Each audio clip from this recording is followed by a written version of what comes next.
అందరికీ నమస్కారం. అమ్మ మాట అమ్మాయి బాట ఛానల్కి స్వాగతం. మొదటిసారిగా వీడియో చూస్తున్నట్లయితే సబ్స్క్రైబ్ చేసుకోండి, లైక్ చేసి షేర్ చేయండి, పక్కనున్న బెల్ సింబల్ని ప్రెస్ చేయండి. నేను చేసే కొత్త వీడియోస్ మీకు నోటిఫికేషన్స్ వస్తాయి. మొదలు పెట్టుకుందామా? సైనికుడి ప్రవర్తన. బేతాళ కథలు.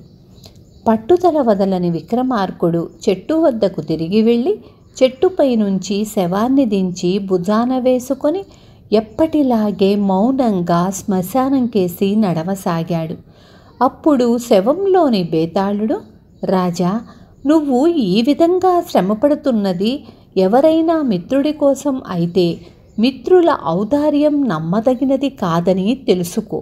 అందుకు నిదర్శనగా నీకు కుమారవర్మ యొక్క దుష్ప్రవర్తన గురించి చెబుతాను.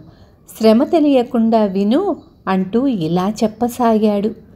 కౌశాంబి నగరానికి చెందిన కుమారవర్మ అనే క్షత్రియ యువకుడు అనేక దేశాలలో కిరాయి సైనికుడిగా పనిచేసి చాలా ధనం సంపాదించాడు. అప్పుడు అతనికి స్వదేశం మీద గాలి మళ్ళింది. కౌశాంబి నగరానికి వెళ్ళి యోగ్యురాలైన భార్యను పెళ్ళాడి తాను సంపాదించిన డబ్బుతో సుఖంగా జీవించదలచి కుమారవర్మ బయలుదేరాడు.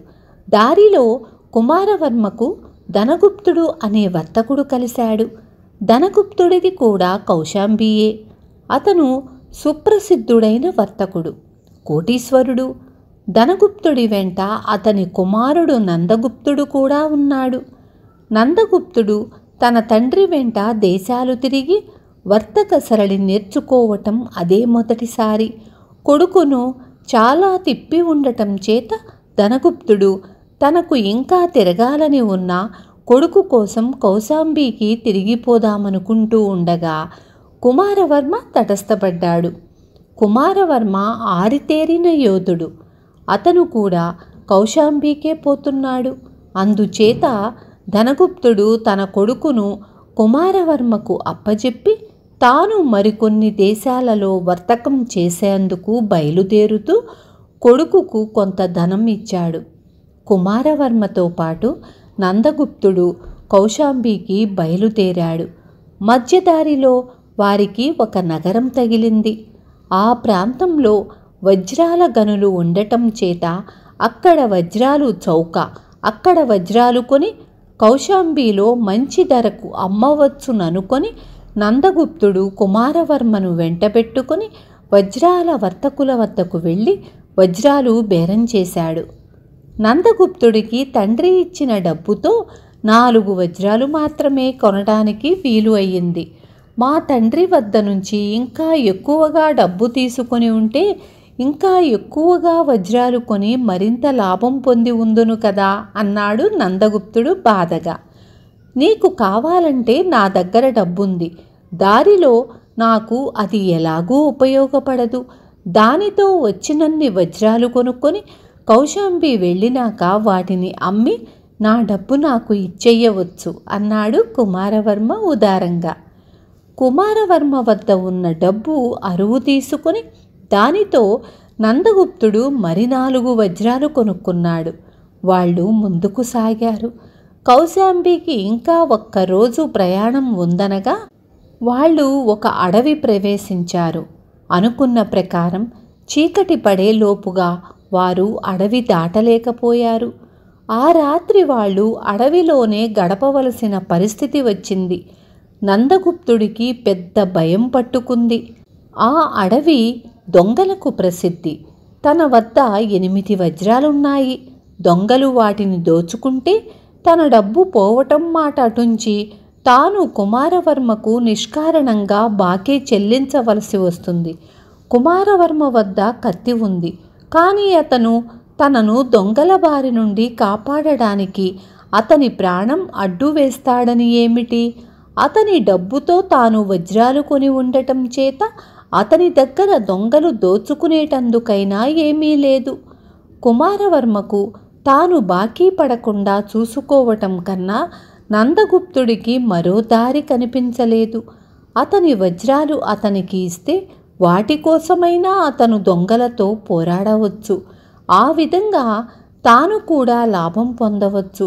ఇలా అనుకుని నందగుప్తుడు కుమారవర్మతో, వర్మ, నీ డబ్బుతో వజ్రాలు కొని వాటి మీద నేను లాభం పొందటం అన్యాయం అనిపిస్తోంది. నా అంతరాత్మ అందుకు ఒప్పకుండా ఉంది. నీ వజ్రాలు నువ్వే తీసుకొని కౌశాంబిలో అమ్ముకొని ఆ లాభం నువ్వే ఉంచుకో అంటూ 4 వజ్రాలు తీసి కుమారవర్మకు ఇచ్చేశాడు. నందగుప్తుడు ఏ ఉద్దేశ్యంతో ఇలా చేశాడో కుమారవర్మకు అర్థమయ్యింది. అతను నందగుప్తుడితో, నా దగ్గర ఈ వజ్రాలుండటం చేత నాకు దొంగల భయం ఉంది. నన్ను నేను రక్షించుకుంటాను, నిన్ను నువ్వు రక్షించుకో, నేను నిన్ను రక్షించగలనని మాట ఇవ్వలేను అంటూ తన గుర్రాన్ని ఎక్కి వెళ్ళిపోబోయాడు. నందగుప్తుడు చాలా భయపడి తనను విడిచిపెట్టిపోవద్దని కుమారవర్మను బతిమిలాడాడు. ఒక షరతు మీద నిన్ను కౌశాంబికి క్షేమంగా చేర్చే బాధ్యత నేను తీసుకుంటాను. అందుకు ప్రతిఫలంగా నీ వజ్రాలలో 2 నాకివ్వవలసి ఉంటుంది అన్నాడు కుమారవర్మ. నందగుప్తుడు ఒప్పుకున్నాడు. ఆ రాత్రి క్షేమంగానే గడిచింది. మర్నాడు తెల్లవారగానే వారు బయలుదేరి ఆ రోజు చీకటి పడేలోగా కౌశాంబి చేరుకున్నారు. నందగుప్తుడు తన 4 వజ్రాలలో 2 కుమారవర్మకు ఇచ్చుకున్నాడు. బేతాళవర్మ ఈ కథ చెప్పి, రాజా, కుమారవర్మ దుష్ప్రవర్తనను ఏమనాలి? నందగుప్తుడు స్వార్థపరుడు కావచ్చు, కానీ అతనిది వర్తకుడికి సహజమైన స్వార్థం. అతను కుమారవర్మకు ఎలాంటి ద్రోహమూ తలపెట్టలేదు. అతని డబ్బుతో కొన్న వజ్రాలు అతనికి తిరిగి ఇచ్చి వాటి పూచి తనకు లేకుండా చేసుకున్నాడు కుమారవర్మ. కుమారవర్మ వద్ద ధనం ఉండి ఉంటే అతనికి దొంగల భయం ఎంత ఉండేదో వజ్రాలు ఉన్నందున అంతకన్నా ఎక్కువ ఉండదు. అందుచేత నందగుప్తుడి ప్రవర్తనలో వంకబెట్టడానికి వీలు లేదు. కుమారవర్మ అలా కాదే, నందగుప్తుణ్ణి రక్షిస్తానని అతని వజ్రాలలో సగం కాజేశాడు. ఇది అధర్మం కాదా? వజ్రాలు కొనడానికి కాను కుమారవర్మ నందగుప్తుడికి తన డబ్బు ఇవ్వటంలో కనిపించిన ఔదార్యం కపటమైనది కాదా?